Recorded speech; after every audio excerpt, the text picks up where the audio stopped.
దానికి వంకాయలని చక్కగా ఇలా కట్ చేసుకోవాలి. కట్ చేసుకుని ఆయిల్లో వేసి మగ్గబెట్టుకోవాలండి. నీట్గా వాష్ చేసుకుని అవి ఇలా కట్ చేసుకుని చక్కగా ఆయిల్ వేసుకుని ఇలా మగ్గబెట్టుకోవాలి. వేగుతుంటాయి. ఇది వేగే లోపల తొందరగా అయిపోతుందండి కర్రీ.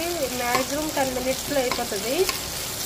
ఇది మగ్గే లోపల మనం ఏం చేయాలంటే కొంచెం కారము, 2 ఎండుమిరపకాయలు, ఉప్పు అండి, అలాగే ఉల్లిపాయలు, తొక్క తీసుకున్న ఉల్లిపాయలు వేసుకుని ఇది మిక్సీ వేసుకోవాలండి.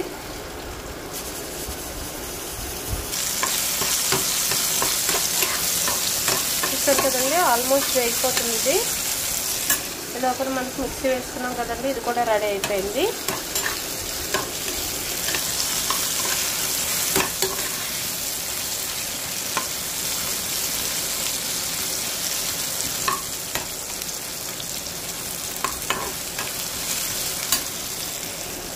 ఇప్పుడు ఈ పేస్ట్ ఇందులో యాడ్ చేసుకోవాలండి. మనం ఈ పేస్ట్ అందులో యాడ్ చేసుకున్నాము. చూసారు కదండి, మిక్సీ జార్ కడిగా కొంచెం వాటర్ కూడా యాడ్ చేస్తారండి. అయిపోయిందండి వంకాయ ఉల్లిపాయ కారం కూర. బాగా కలిపేసుకుని ఉల్లిపాయ కాడిపోయే వరకు కొంచెం ఉంచుకోవాలండి.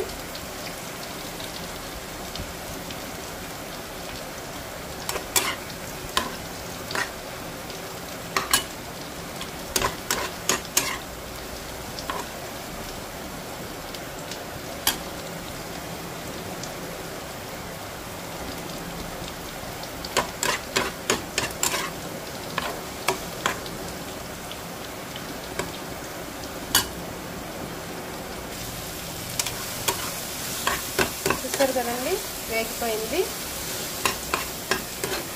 సో వంకాయ ఉల్లిపాయ కారం కూర రెడీ అయిపోయింది. Thank you for watching. Like చేయడం మాత్రం మర్చిపోద్దండి.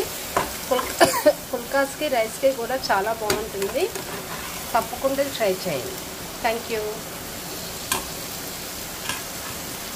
చూసారు కదండి, యమ్మీ యమ్మీ వంకాయ ఉల్లి కారం కూర రెడీ అయిపోయింది. Wow, yummy. Thank you for watching. Like చేయడం మాత్రం మర్చిపోవద్దు.